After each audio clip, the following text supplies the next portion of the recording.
It is an important change in parenting here in the U.S. More and more older adults are raising children for the second time around because of illness, incarceration, addiction, or any number of reasons.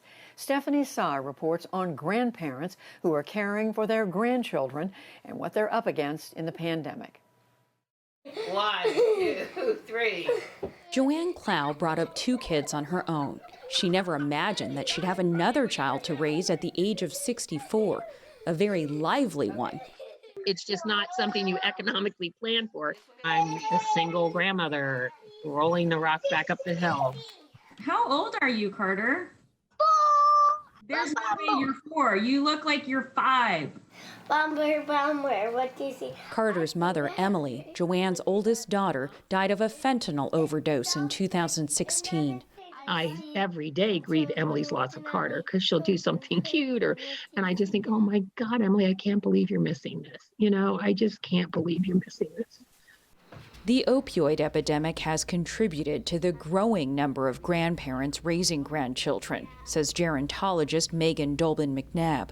There is a priority within the child welfare system to place children with relatives whenever that's possible. And that's due to the fact that it's helpful to maintain those connections. Give lovey kisses. It also saves the system money, a cost that is often borne by grandparents who can't afford it. 19% of grand families live in poverty. Many of them are on limited incomes. For many grandparents, the addition of those expenses really kind of overwhelm the resources that they have.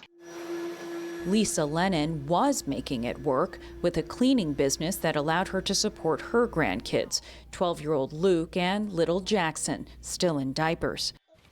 But since the pandemic, she's lost most of her clients. You barely keep your head above the water, and that doesn't feel very good. It doesn't allow me to feel like I can provide everything Jackson needs, everything Luke needs, and also survive. Behind on rent, she's worried about getting evicted. How are you doing with food? We get food from the church, and we run short toward the end of the month, but we stretch it out and make it work. Since the start of the pandemic, almost 40% of grand families say they struggle to pay for housing. A third have trouble accessing food. I was strong and confident in my ability to care for the children and myself, for that matter. But at this point, I think, psychologically, I feel knocked down just based on not being able to sustain myself and having to ask others for help because I'm used to helping everyone else. So, not used to that. I wish I had someone's sofa that I could lay on for 2 hours and just cry my eyeballs out. Having a good cry would be a luxury these days, says Lisa Banks. She's got 3 grandchildren at home doing virtual school. I'm trying to spread myself thin amongst 3 kids, which is difficult. A lot of the work I don't understand because I've been out of school so long and things have changed so much. And with no school lunch, the dishes and the bills are piling up. It's like, I'm hungry, I'm hungry, I'm hungry. You hear it all day. So it's breakfast, it's snack. It's lunch, it's snack. It's dinner, it's snacks. You're spending it more in utilities because they're using more electricity. Everything goes up. Any of this stuff here, you can take as much as you want. Banks recently found some help through a local nonprofit group called Gratitude for Grandparents. Every Sunday, founder Ria Kelsall distributes donated food and essentials from her basement. So many of the families had part-time jobs that lost their jobs. They have less income now than they had prior to the pandemic. Gratitude for Grandparents is here for them. Kelsall herself can relate. She and her fiancé are raising 2 grandchildren between them, also because of substance addiction. Carl's my fiancé's biological grandson, and his dad is deceased from an overdose. I do sometimes think that the Big G had a plan because we understand what the other one is going through. And they've gone through a lot. The latest hurdle, the pandemic forced Kelsall to close the daycare she was running. Totally lost my income, and now we're on his fixed income. Kelsall, like most grandparents, is raising the kids outside of the foster care system.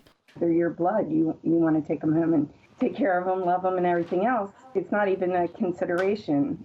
But without legal custody or guardianship, it can be tough to tap into government support services.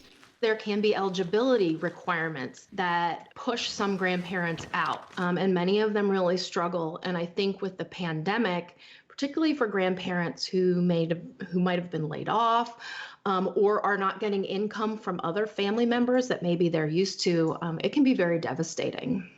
Nonprofits like CalSol's are trying to fill the need, which includes emotional support. We joined the group's monthly Zoom meeting. I just wanted to see if I could see a show of hands. I asked who thought the pandemic had compounded the challenges they face. Me. Not surprisingly, every hand went up. Never did I think I would be this short of breath. 61-year-old grandmother Kim Aaliyah was recovering from COVID-19. My oxygen was at 86, and I was truly afraid to die because what would happen to Brooklyn? Brooklyn is the 11-year-old grandchild she's raised since she was a baby. It was absolutely mind-numbing, the fear that I had. With the cloud of COVID, there's worry.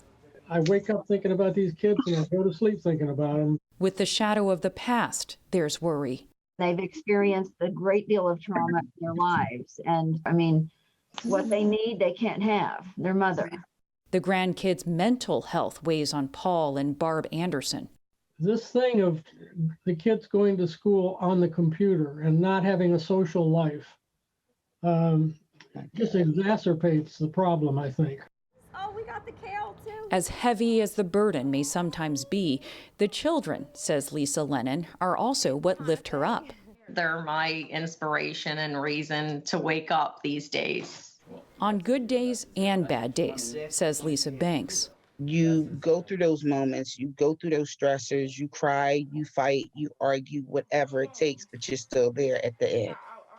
And that's what really matters. For the PBS NewsHour, I'm Stephanie Sy.